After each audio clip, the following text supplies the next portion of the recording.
How's it going, guys? Today we're going to be starting our next unit, which is the Cold War. So today's lesson is really meant to just kind of give a brief overview of the main ideas of the Cold War, why it's called the Cold War versus just another world war, kind of the main ideological reasons behind it, and then we'll look at some of the early events of the Cold War before we dive into the bigger events like Vietnam in next week's lesson.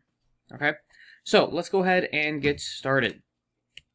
Alright, so the Cold War is called the Cold War partially because it wasn't as much of a traditional war in the sense that there are two sides fighting each other in order to gain territory. Now, there was still some fighting, right? There were bullets fired and stuff like that. However, it was more an ideological struggle. It was a struggle of ideas between the ideas of the United States and the ideas of the Soviet Union. What you have to keep in mind is when World War II ends, there were really only two major world powers left, right? Germany was defeated and occupied completely. France, Britain, they had spent a ton of money fighting the war and were no longer really able to financially keep up with the US and the Soviet Union. Japan was destroyed and occupied, right? So there really weren't that many, those many nations available to kind of be the superpowers anymore. All right, and so that left us with two. It left us with the United States and the Soviet Union. And so it kind of pitted the values and ideas of those two nations against each other in a struggle to gain more international support, essentially, to get more people on their side who would say, okay, yes, the U.S. is the superpower of the world, the one we look up to, essentially. Or, yes, the Soviet Union is. And so with these ideas, these were the ones that were being kind of fought over in a sense. Okay? So here's some American values I drafted up here. These are kind of, stereotypical, but I think they do encapsulate the general American ideas, at least, financially and from a governmental point of view. So, democracy, equality of opportunity, right? So for the U.S., it's kind of like, hey, everyone has the chance to do well, but it's up to you to how you take that opportunity. Again, obviously, I know it's a little more complicated than that, but that's kind of, I think, an American idea that we should have equality of opportunity versus just equality to start with. Capitalism and private property, right? That's kind of always been our bread and butter with regards to the economy. The idea that people, if they work hard, they'll be rewarded, and if they work hard and are rewarded, then they have the right to own stuff and own property. Individualism, right? Thinking for yourself, being your own person, and then liberty and freedom.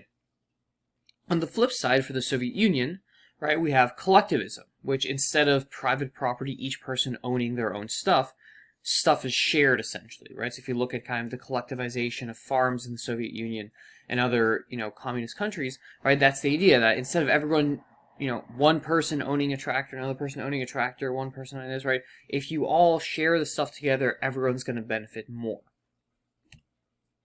Socialism, right, from a governmental and financial point of view, the idea that instead of people kind of being left to their own devices with regards to private property, low taxes, having more say in things, the government should decide things because it should be what's best for society as a whole, not for certain groups of people. Now, again, these are the ideas. In both these cases, the American values and the Soviet values, neither one was truly ever fully attained, right? We don't have full equality of opportunity in the United States. We don't have true capitalism, right? Same thing in the Soviet Union. Socialism didn't benefit everyone. It benefited those who were in charge, all right? And then equality of condition, right? The idea is that everyone should be equal to start with, not given a chance to be equal, right? That equality is sort of a right. And you can see these ideas are essentially opposing each other. They're polar opposites, right? They cannot really coexist. Now, the problem is that these two nations were fighting for kind of world domination. And so you couldn't have these two things existing at the same time, because they went kind of head-to-head to each other. They went opposite each other. And so this is essentially what kind of created the conflict, which was the Cold War. So what were the 6 major strategies of the Cold War? Strategies being kind of how was the Cold War fought? How did these two nations and their allies seek to kind of one-up each other or outdo each other? Well, number 1, we have brinksmanship. This is the idea of kind of constantly coming to the brink of war, right? Neither nation wanted to go to war. Neither nation wanted to start World War III. And so by constantly kind of getting us a little bit closer to the brink of war and then backing down, you would see who would flinch first. It's kind of like a game of chicken. And so this especially became a big thing once nuclear weapons were introduced to both sides. Espionage. There was a lot of spying that was being done by the various different sides, the CIA, the KGB, right? Always trying to figure out what the other side was doing in order to kind of one-up the other side. And so there was, double agents and secret agents, and all the James Bond movies are kind of created during this time period because of the kind of constant spying between the West and the Soviet Union. And so espionage was a very big part of this. Foreign aid, as we'll see a little bit later today, for the U.S. especially, for both sides really, you wanted to get more nations on your side, more allies to support your cause. And so one way of doing that was giving foreign aid to nations who needed it. So in the aftermath of World War II, the U.S. gave foreign aid to the nations affected by the war. And then in the 1960s, when many nations were kind of fighting imperialism and breaking free from their imperial controllers, the Soviet Union and the United States also gave money to those kind of rebel groups in order to gain favor from them. Alliances, as we'll see, there were major alliances formed, which allowed the United States and the Soviet Union to have much more behind them, right, besides just themselves. Propaganda, as with any war, any conflict, propaganda plays a very large role, and the Cold War is no different. There's a lot of propaganda being created by both sides. And then surrogate wars, or proxy wars. You'll hear both those terms. Basically, it just means two nations are fighting each other. So one example would be North Korea and South Korea. And then one side supports one side and one side supports the other. So the US supported South Korea, Soviet Union and China supported North Korea. Right? That's a surrogate war. Other examples are the Vietnam War, the war in Afghanistan, right? All these wars are examples of proxy wars, basically, when one side we didn't want to go to war with the Soviet Union, but we were willing to kind of go to war with them in Korea or in Vietnam. Here we see a map of the major alliances, the dark blue and light blue being the US and their allies, the dark red and light red being the Soviet Union and their allies, and then the yellow being communist countries that weren't fully allied with the Soviet Union. Okay? Alright, so how do we get there? Well, we've got to go back to World War II briefly to fully understand how we got to the Cold War. If you guys remember, in 1939, the Molotov-Ribbentrop Pact was signed, which essentially split Poland between Hitler and Stalin. They agreed not to fight each other. They agreed to divide Poland once they invaded it. And this was seen as something that caused distrust amongst the West of the Soviet Union, right? Clearly, Hitler was the enemy of the West, and now Stalin is allying with him. And so, for people in the US, Britain, they didn't really see Stalin as someone who was trustworthy. Hitler then broke the deal and attacked the Soviet Union, and at this point, Stalin changed sides and joined the Allies. So again, it was always kind of seen as, okay, Stalin didn't want to join the Allies, he was kind of forced to. So again, there was this sort of distrust of Stalin and what he really wanted. Then, Stalin viewed the US as having dragged its feet in creating a second front, so he wanted them to invade France and do D-Day basically right away, but instead we went through North Africa and Italy first, and he viewed it as something that they were doing, the US was doing in order to let the Germans attack the Soviets more, in order to weaken the Soviets. Then at the Yalta Conference, Stalin demanded influence over all of Eastern Europe when the war was over, again, kind of creating some tension between Stalin, Churchill, and FDR. And then finally, Truman learns about the atomic bomb, right? Truman didn't know about the bomb until FDR passed away. When he passed away, he realized, hey, we can use this, we can end the war right away. We need to stop the war before the Soviet Union gets involved and splits Japan like Korea's going to be split. So he basically uses the bomb, ends the war quickly, and tells the USSR, hey, don't help us in Japan, because the US didn't want the Soviets to get involved in Japan and potentially conquer half of it, and then the same thing that happened in Korea would happen as well. So, the goals for the US, okay, once World War II ended, were as such: promote open markets, basically create more free trade because that would benefit the US economy and world economy in general. Promote democracy, go in and basically push for the US's ideology across the world.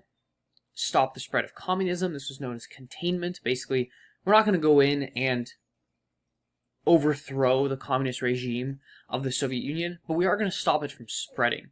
And so this became known as the domino effect, or stopping the fall of the dominoes. Imagine, right, one domino gets knocked over, they all fall over. The idea was we're going to stop the dominoes from falling. And so we were going to go into places like Vietnam, Korea, right, that had the potential of becoming communist, and stop them from becoming communist. On the flip side, the USSR, their goals were to create a sense of security for itself.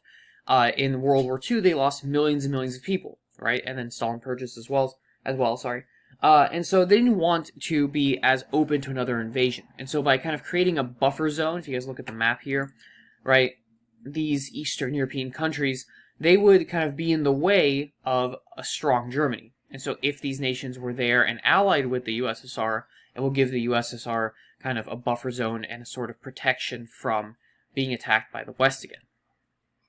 And then they wanted to spread communism around the world. This was always kind of one of the goals of a communist revolution, was to keep spreading communism, right? Again, both the US and the USSR, neither one could really fully exist without their ideology being the primary ideology of the world. So what did the US do? Well, we have a couple early actions that kind of point us towards what we're going to do for the future. In 1947, President Truman issues what he calls the Truman Doctrine, which basically said the U.S. will help prevent countries from becoming communist. The first places that were in danger of this were Turkey and Greece. So in 1947, the British and the Americans sent help to the Greeks to help fight off these communist guerrillas who were supposedly trying to overthrow the country and set up a communist regime.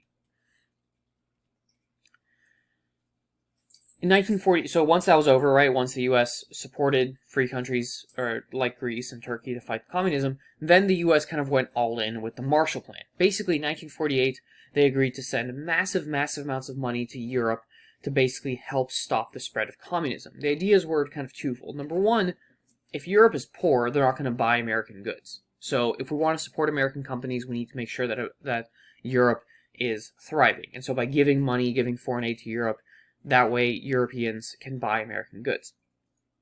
Number two, if people are prosperous, wealthy, and happy, they have no reason to become communists, because communism takes away from the wealthy, right? And so the idea was, give them money, they won't want to become communist. And so as we see here in this chart, huge amounts of money were given to these various European countries, right? Italy, France, the UK being the biggest contributors or receivers, of money, Netherlands, Belgium, West Germany, Austria, right? These were all the countries in which communism was very likely to take hold. And in fact, there were communist movements in many of these countries. But with the help of the Marshall Plan, with the increased economy, this kind of helped stop the potential spread of communism. So, what I'd like you guys to do now is discuss and essentially write these down on your Google Doc. Why was the Cold War a Cold War? 3 to 5 sentences. And what was the idea of containment? So think about the domino theory, right? Think about what Truman did. What was the idea of containing communism? Okay, so I'll pause this lecture here. You guys do that on your Google Doc. There will be a part 2 of the lecture, so go ahead and find that link once you're done with this.